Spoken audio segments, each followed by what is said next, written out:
Bienvenidos a este oasis de tiempo en la semana. En esta oportunidad vamos a estudiar la última de las trompetas. Habíamos en el estudio anterior visto la quinta y la sexta trompeta. En esta oportunidad vamos a ver la séptima trompeta, el toque del séptimo ángel. Para hacer este estudio, entonces, vamos a iniciar con una oración. Oremos. Padre nuestro que estás en los cielos, te damos las gracias porque nos permites por este medio estudiar tu palabra. Te imploramos que nos des sabiduría de lo alto, que tu verdad pueda impresionar nuestra mente, que pueda ser grabada en nuestros corazones, que dé frutos de justicia, de paciencia, de obediencia. Te imploramos que prepares nuestros corazones, que cambies nuestra mente, que nos limpies, que nos purifiques, que nos ayudes a prepararnos para tu pronta venida, porque te rogamos estos favores en el nombre de Jesús. Amén. En el estudio anterior habíamos visto el capítulo 9, el toque de la quinta trompeta, ¿verdad? Y claro, ahí habíamos visto un gran ejército de langostas, decía, por sobre cuyo rey, ¿no es cierto?, de todas esas langostas era el ángel del abismo, Satanás. Describe ahí al ejército de los ángeles caídos que molestan a todos aquellos que no tienen el sello de Dios, les atormentan con el propósito de que al final de esos 5 meses se unan a la última batalla. Y en el verso 12 del capítulo 9 dice las Sagradas Escrituras: el primer ay pasó, he aquí vienen aún 2 ayes después de esto. Entonces, la quinta trompeta, el toque de la quinta trompeta corresponde al primer ay.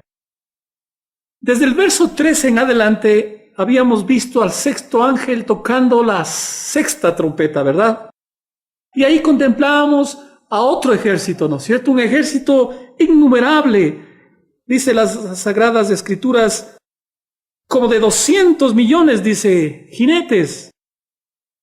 Y la visión de estos caballos, en cambio, era de destruir a todos los desobedientes, a todos los hombres que no se habían preparado para la venida de Cristo Jesús, aquellos hombres que no habían ido al santuario celestial por medio de la fe, a confesar sus pecados por medio de la sangre de Cristo, no habían elevado sus ruegos, sus oraciones para que se unan al incienso de la justicia de Cristo Jesús, para que Él conteste nuestros ruegos e interceda en favor de nosotros para obtener la victoria final de nuestros pecados. Y se ve una gran destrucción por medio de este gran ejército de ángeles celestiales, cuyo líder es Cristo Jesús, cabalgando en un caballo blanco y en su mula escrito Rey de Reyes y Señor de Señores.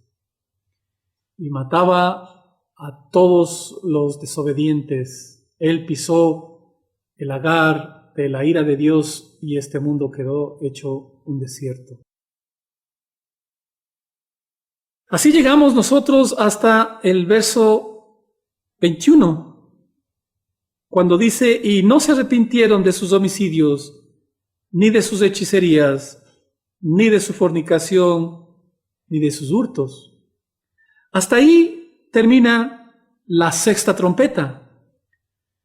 Pero como ustedes ven, en el libro de Apocalipsis, el profeta Juan, en visión, se incluye el capítulo 10, el ángel con el librito, y el capítulo 11, que habla acerca de los 2 testigos. Vamos a tomarle estos dos capítulos, el capítulo 10 y el 11, como un paréntesis entre la sexta trompeta y la séptima. Recién en el capítulo 11, verso 14, miren lo que dice. El segundo ay pasó, he aquí el tercer ay viene pronto. Recién en el verso 14 está el nexo con el versículo 21 de Apocalipsis 9. Habla del segundo ay. Ya pasó, dice las Escrituras, dice Juan. Y a partir del verso 15, entonces viene el tercer ay. De una manera interesante, entonces, se ha puesto un paréntesis entre el segundo ay y el tercer ay. Se encuentra el capítulo 10 y el 11.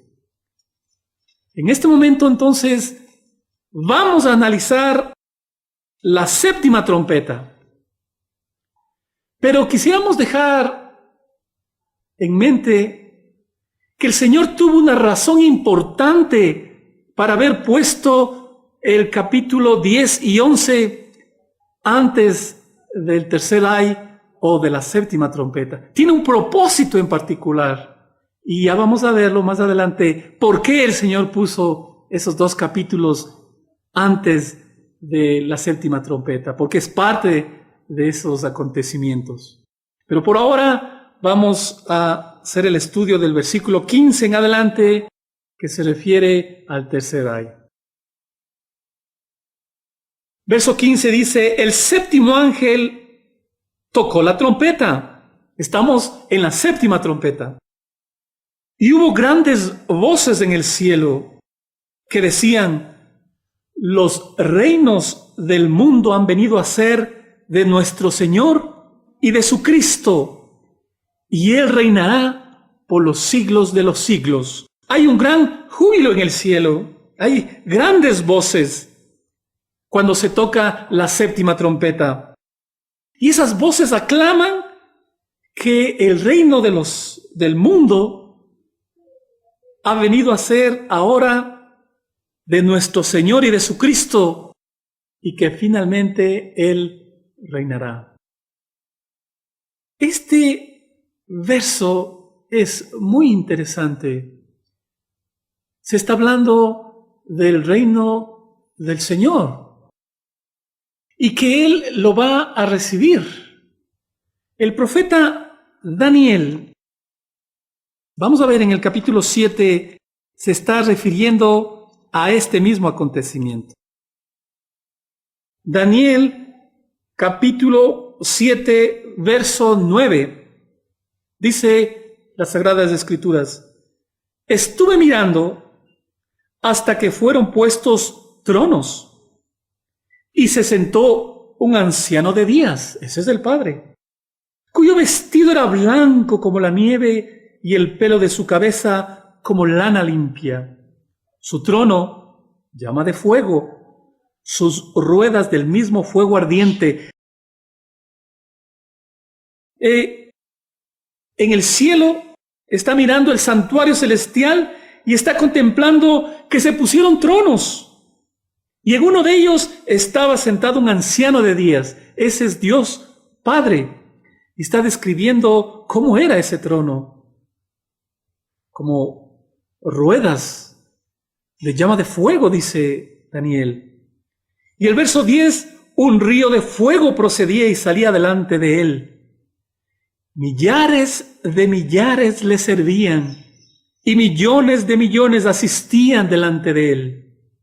Están toda la hueste angélica asistiéndole al Padre y ellos también como mensajeros trayendo acá a la tierra también bendición. El juez se sentó y los libros fueron abiertos.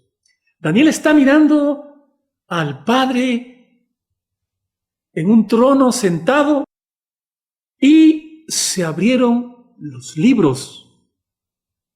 Sin duda estos son los libros de la vida en el cual están anotados cada uno de los nombres de aquellos que han entrado al servicio del Señor.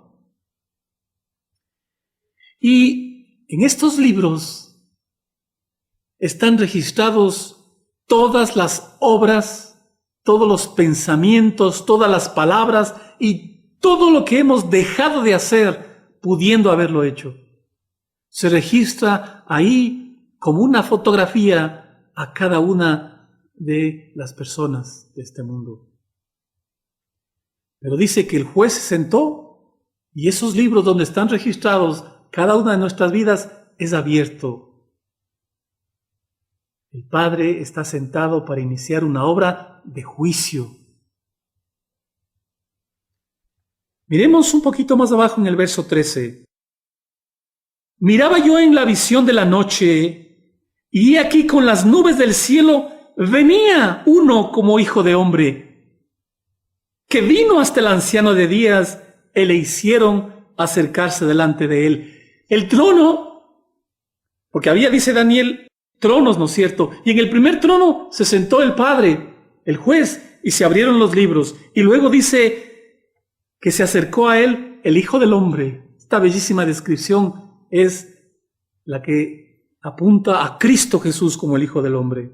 Se acercó ante el anciano de días y el verso 14 dice, y le fue dado dominio, le fue dado gloria y reino para que todos los pueblos, naciones y lenguas le sirvieran.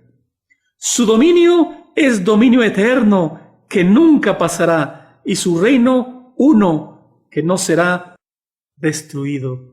Cristo Jesús pasó ante su Padre, se sentó también en el trono y preside el juicio, con los libros abiertos en donde están cada uno de nuestros nombres,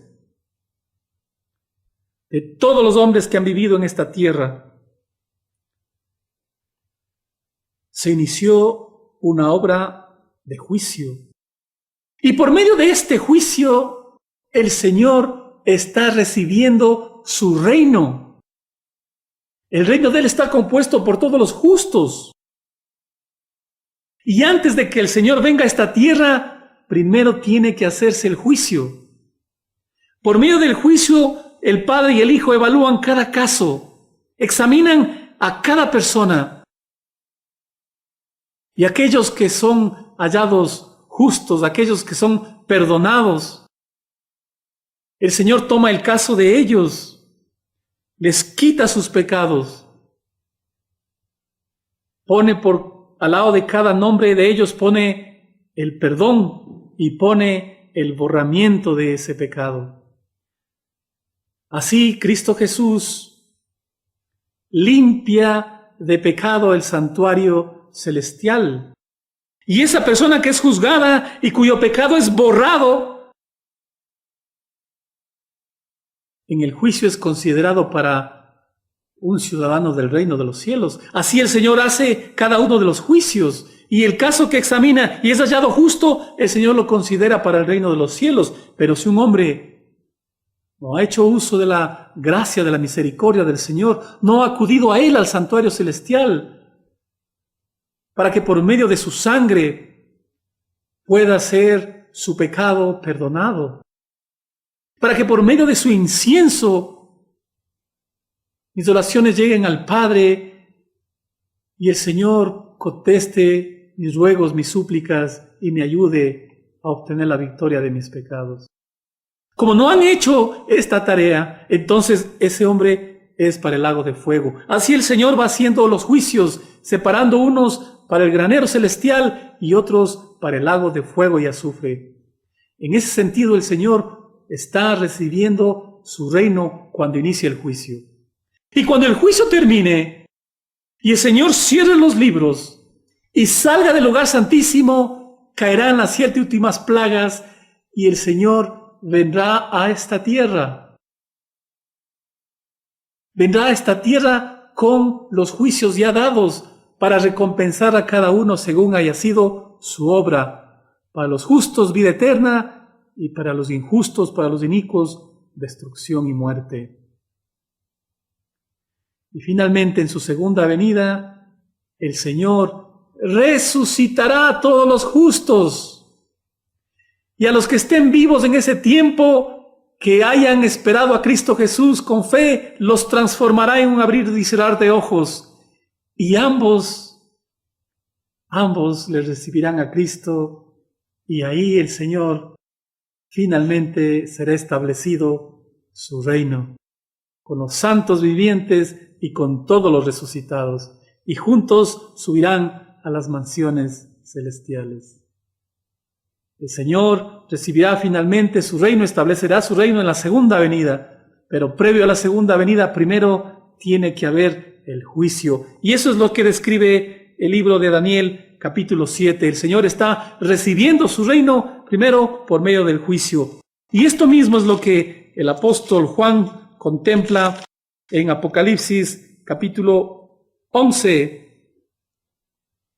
Pues él mismo dice: los reinos del mundo han venido a ser de nuestro Señor y de su Cristo, y Él reinará por los siglos de los siglos. Cristo Jesús está recibiendo su reino. Es la misma descripción del profeta Daniel. Y este acontecimiento está muy ligado al santuario celestial. Vamos a ver en el libro de los Hebreos, el capítulo 9, dice lo siguiente, verso 1. Ahora bien, aún el primer pacto tenía ordenanzas de culto y un santuario terrenal. El primer pacto tenía acá en la tierra un santuario terrenal. Porque el tabernáculo estaba dispuesto así. En la primera parte, llamada lugar santo, estaba el candelabro, la mesa y los panes de la proposición. Pero el apóstol Pablo contempla más allá, dice en el verso 3. Tras el segundo velo estaba la parte del tabernáculo llamado el lugar santísimo. Pablo está definiendo con claridad que en la tierra, así también como en el cielo, en el santuario celestial, hay el primer departamento llamado el lugar santo y el segundo el lugar santísimo. Vamos a ver en el verso 6. Así dispuestas estas cosas, en la primera parte, en el lugar santo, entran los sacerdotes continuamente, todos los días del año, para cumplir los oficios del culto. Así era, santuario acá en la tierra, el sacerdote todos los días del año hacía el ofrecimiento del corderito continuamente, y cada pecador que reconocía la autoridad de la ley también se acercaba por su propio pecado, por su pecado personal, a ofrecer un corderito. Todos los días se ofrecía este sacrificio con sangre. La sangre no era sino un medio, ¿no es cierto?, para que el pecador pueda confesar su pecado, y por medio de la sangre se pasaba al corderito, y del corderito, por la administración del sacerdote, se pasaba al sacerdote, y finalmente del sacerdote al santuario. Así la sangre proveía de un medio para obtener el perdón de los pecados. Veamos el verso 7. Pero en la segunda parte, solo el sumo sacerdote, una vez al año, no sin sangre, la cual ofrece por sí mismo y por los pecados del pueblo. Solamente una vez al año, el sacerdote pasaba al lugar santísimo, y pasaba también con sangre, por él mismo y por todo el pueblo. ¿Pero qué se hacía en ese día del año, que se lo llamaba el día de la expiación, el día de la purificación, lo que los judíos le llaman el Yom Kippur? Vamos a ver en el libro de Levíticos, capítulo 16, verso 2. Y Jehová dijo a Moisés: di a Aarón tu hermano, que no en todo tiempo entre en el santuario detrás del velo, delante del propiciatorio que está sobre el arca, para que no muera, porque yo apareceré en la nube sobre el propiciatorio.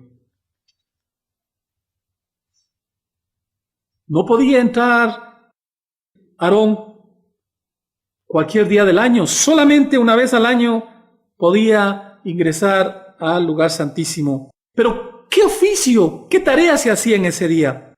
Miren lo que dice en el verso 16. así purificará el santuario. Todos los días del año los pecados eran confesados y por medio de la sangre llevados finalmente al santuario. Pero en el día de la expiación se iba a purificar el santuario, se iba a borrar los pecados del santuario. Así purificarás el santuario, dice, a causa de las impurezas de los hijos de Israel, de sus rebeliones y de todos sus pecados. De la misma manera hará también el tabernáculo de reunión, el cual reside entre ellos en medio de sus impurezas. En el día de la expiación era el día de la purificación del santuario, día del borramiento de los pecados. Todos los días del año yo podía confesar mis pecados y obtener perdón, pero solamente una vez al año ese pecado que había sido confesado era borrado y nunca más se tenía memoria de él.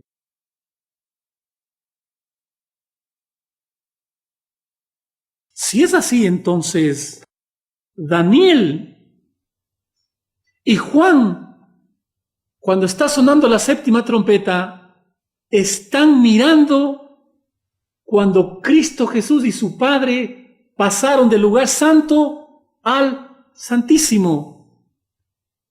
Y el Padre inició la obra de juicio o la obra de purificación del santuario. El día de la expiación comenzó. Apocalipsis capítulo 11, el séptimo ángel está anunciando que Cristo Jesús empezó a recibir el reino por medio del juicio. Y eso sucedía solamente una vez al año, en el día de la purificación. La séptima trompeta entonces está anunciando el paso de Cristo Jesús del lugar santo al santísimo. Esto es bello porque cuando Cristo Jesús murió en la cruz, Él resucitó al tercer día y estuvo con sus discípulos por 40 días acompañándoles y enseñándoles acerca del reino. Y el Señor ascendió a los cielos y les pidió a los discípulos que esperasen 10 días el derramamiento del Espíritu Santo. Y al 10º día, precisamente cuando el Señor inició su ministerio en el lugar santo, se derramó el Pentecostés. Así Cristo Jesús, como el sacerdote, ministró en el primer departamento, en el lugar santo, todos los días. Pero ahora Juan, en el capítulo 11, verso 15, está describiendo el paso de Cristo del lugar santo al santísimo y la iniciación de su ministerio en el día de la expiación, un día de juicio, día de borramiento de pecados. Y en el verso 16 dice, y los 24 ancianos que estaban sentados delante de Dios en sus tronos, se postraron sobre sus rostros y adoraron a Dios, diciendo, te damos gracias, Señor Dios Todopoderoso, el que eres y el que eras y que has de venir, porque has tomado tu gran poder y has reinado. Otra vez aparecen aquí los 24 ancianos dando gloria y honra a Dios. De la misma manera, cuando el Señor dejó a sus discípulos y ascendió a los cielos, miren lo que dice el verso 8 del capítulo 5. Y cuando hubo tomado el libro, los 4 seres vivientes y los 24 ancianos se postraron delante del Cordero. Todos tenían arpas y copas de oro llenas de incienso, que son las oraciones de los santos. Cuando el Señor ascendió a los cielos, hubo un júbilo allá en el cielo, porque estaba próximo el Señor a ministrar en el lugar santo del santuario celestial. Estaba pronto a ministrar en favor de nosotros. Pero ahora los ancianos también están jubilosos y contentos porque el Señor pasó en cambio del lugar santo al santísimo, a hacer otra parte de su obra, otra parte de su oficio. Ahora se sentó con su Padre para juzgar a los vivos y a los muertos. El séptimo ángel que está haciendo sonar su trompeta y que está anunciando que el juicio de Dios empezó el día de la purificación del santuario, nos indica claramente que primero el séptimo ángel tiene que haber hecho sonar su trompeta para que luego los otros 6 ángeles con las 6 trompetas puedan derramar sus juicios sobre los habitantes de la tierra. Entonces, el séptimo ángel que toca la trompeta, esta es la primera trompeta que debe sonar, porque anuncia el juicio de Dios. Y cuando el juicio de Dios termine, la séptima trompeta también, como las otras, anuncian castigos sobre los hombres. Miren lo que dice el verso 18. Y se airaron las naciones. Claro, las naciones, mientras el séptimo ángel toca la trompeta, dice las naciones se airaron. Vamos a ver cómo el apóstol Mateo se refiere a este mismo tema. Mateo capítulo 24, verso 6. Y oiréis de guerras y rumores de guerras. Mirad que no os turbéis, porque es necesario que todo esto acontezca, pero aún no es el fin. Cuando el Señor inició su ministerio en el lugar santísimo, dice, las naciones comenzaron a airarse. Y el apóstol Mateo justamente dice que en el último tiempo se oiría de guerras y rumores de guerras, pero aún no sería el fin. En el siglo anterior contemplamos 2 guerras mundiales, y luego de la Segunda Guerra Mundial escuchamos rumores de guerras. Se hablaba de una posible tercera guerra mundial. Y este espíritu belicoso de alguna manera ha comenzado a retenerse. Los vientos están siendo retenidos. El mundo está tratando de buscar un punto de paz, pero la paz que el mundo da, no la paz que da Dios en la obediencia a sus mandamientos, sino una paz fabricada, una paz aquí en este mundo, en desobediencia. Pero ese espíritu belicoso nuevamente volverá a despertarse, como lo vimos en las otras trompetas, como los hombres se preparan, los hombres inicuos se preparan para guerrear contra Cristo Jesús y contra su pueblo. Pero el Señor tendrá su parte y Él destruirá a los inicuos con el resplandor de su venida, con espada aguda que sale de su boca. Dice, regresemos al libro de Apocalipsis, las naciones se han airado, dice, mientras el séptimo ángel toca la trompeta. Y tu ira ha venido, dice. Vamos a ver en el Apocalipsis 15, verso 1. Vi en el cielo otra señal grande y admirable, 7 ángeles que tenían las 7 plagas postreras, porque en ellas se consumaba la ira de Dios. Cuando el Señor termine su ministerio en el santuario celestial, salga del lugar santísimo, se derramarán las 7 plagas postreras con la ira de Dios. Entonces el séptimo ángel está tocando la trompeta anunciando el juicio. Sigue tocando la trompeta, las naciones están airadas. Sigue sonando la trompeta y son derramadas las 7 últimas plagas. ¿Pero qué más dice? Y el tiempo de juzgar a los muertos. Si el tema es secuencial, entonces deberíamos mirar a qué se refiere este juicio de los muertos. Vamos a ver en Apocalipsis capítulo 20, verso 4. Y vi tronos, y se sentaron sobre ellos los que recibieron facultad de juzgar, y vi las almas de los decapitados por causa del testimonio de Jesús y por la palabra de Dios, los que no habían adorado a la bestia ni a su imagen, y que no recibieron la marca en sus frentes ni en sus manos, y vivieron y reinaron con Cristo 1000 años. Los justos, los hombres que le esperan a Cristo Jesús, reinarán con el Señor 1000 años. ¿Y qué harán durante esa época? Después de la segunda venida reinarán 1000 años. ¿Y qué harán? Dice, tendrán la facultad de juzgar. ¿Juzgar a quiénes? A los inicuos. Pero este juicio es para establecer la sentencia, la condenación para cada uno de ellos. Ya no hay esperanza de vida. El Señor terminó su ministerio en el santuario.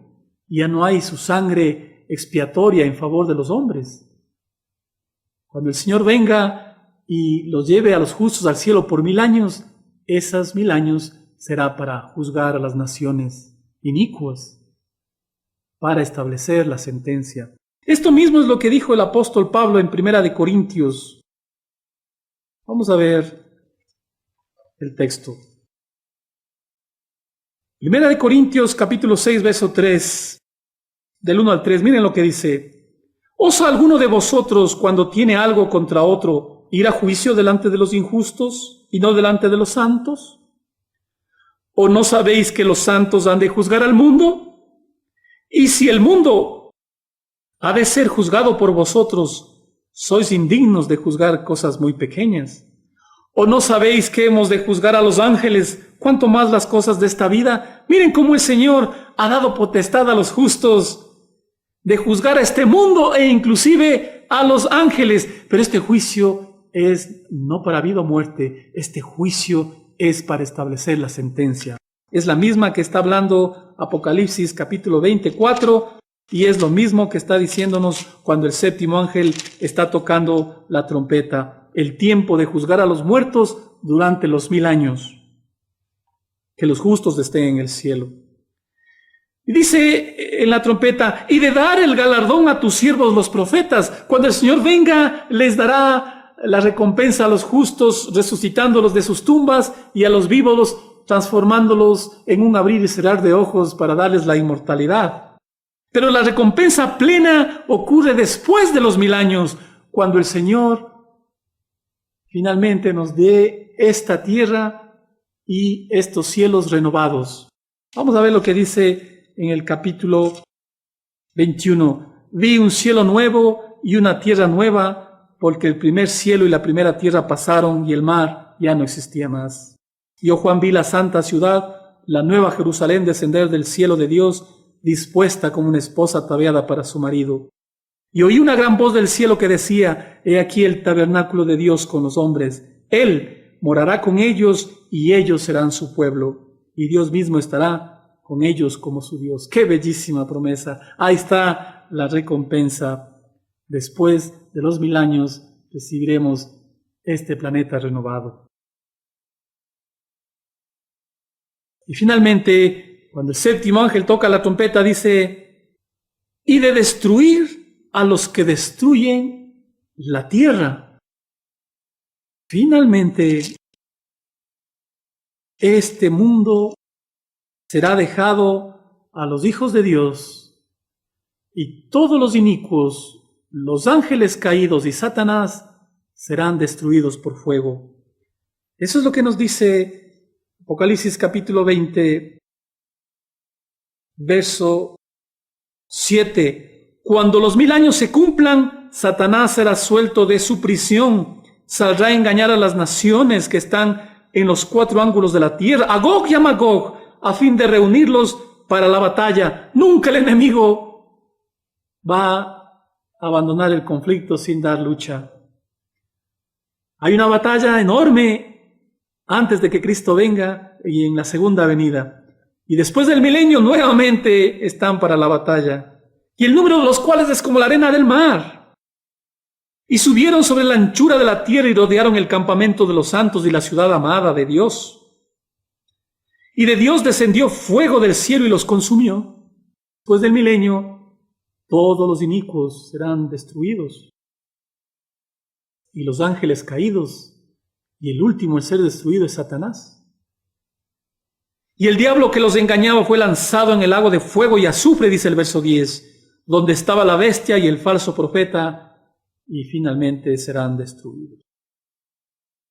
Se habrá terminado el mal. Nunca más recordaremos estos momentos de tristeza, de enfermedad y muerte. Regresemos Apocalipsis, el verso 19.